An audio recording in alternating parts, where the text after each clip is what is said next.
Culture is so central to everything that we work with our clients, and especially our immigrant and refugee clients.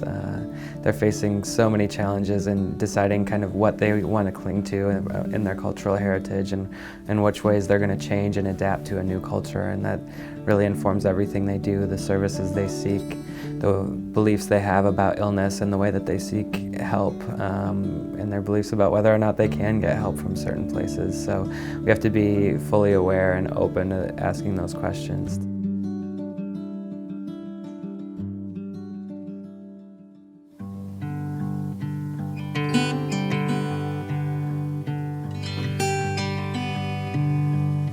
It's a great question to think about how to engage in someone's cultural values when you're working with patients in a refugee setting.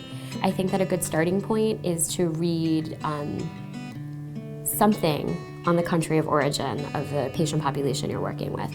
So that can be the Human Rights Watch, they do blurbs, it can be even the Wikipedia page on that country, it can be whatever you're comfortable using as a reference. I'm not talking about studying for weeks, just reading something short before you're engaging with a patient.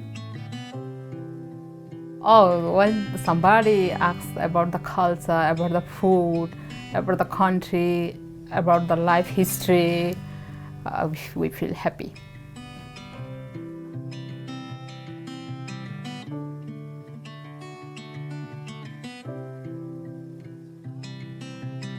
In a lot of the Burmese and the Bhutanese, I think just a lack of, cultural validation. In Nepali, there's not a word for depression.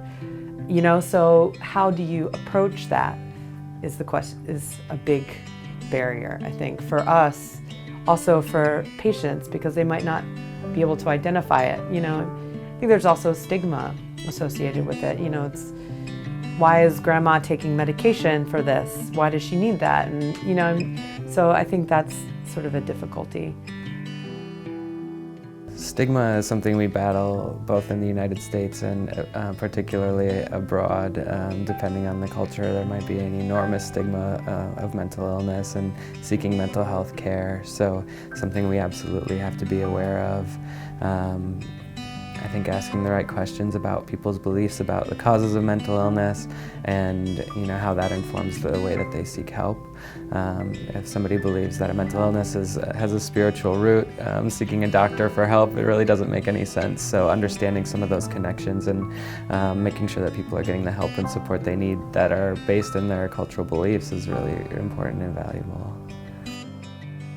If you tell an Arab, like, I have diabetes, they would say, oh, I'm sorry for you, like,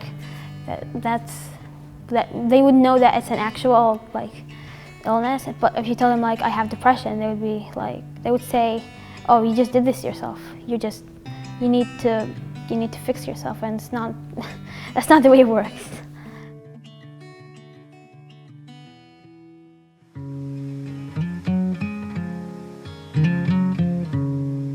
It's definitely true that when you're seeing refugee patients and they're fresh in this country, a lot of times you'll see someone within days to weeks of when they arrived in the US, and that can be particularly scary for someone in a clinical interaction, especially if somebody's not used to seeing doctors. Unfortunately, even more so because in some of the countries that our patients come from, doctors aren't always the good guys.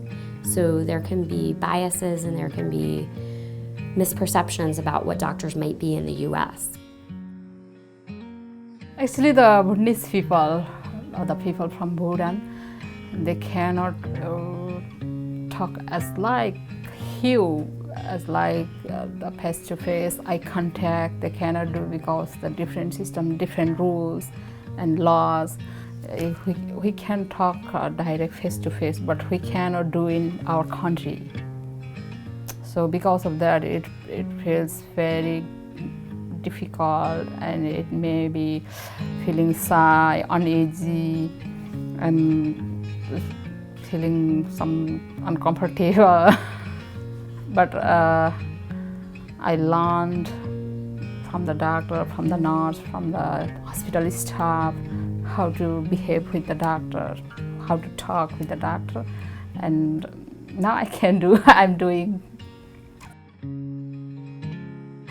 that is journey ye da de lo bo be hele ba ko ba ke na na lo du de ta ko ta ke u le de club wa club ba club ko ne a so ke ti tra ba sa ta ko ta ke na so do a we mi sa ti ko ba ma we pe te se ke ti ma a ko ta ni a we ke ba u da so ma a le ki ke ba u lo ta ma.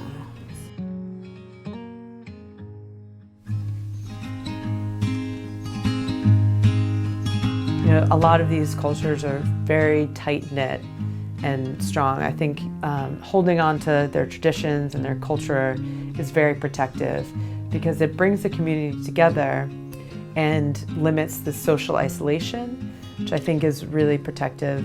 I think anything that sort of builds a community is a really powerful tool because I think there's a risk, especially 1 to 3 years after they've been here, where there's a profound disappointment in being here. And one thing I ask is, do you regret coming here? A lot of patients do, and that's, so how can we help that? How can we navigate them to feeling good and adapting to life here? Because it's very different, and I think difficult.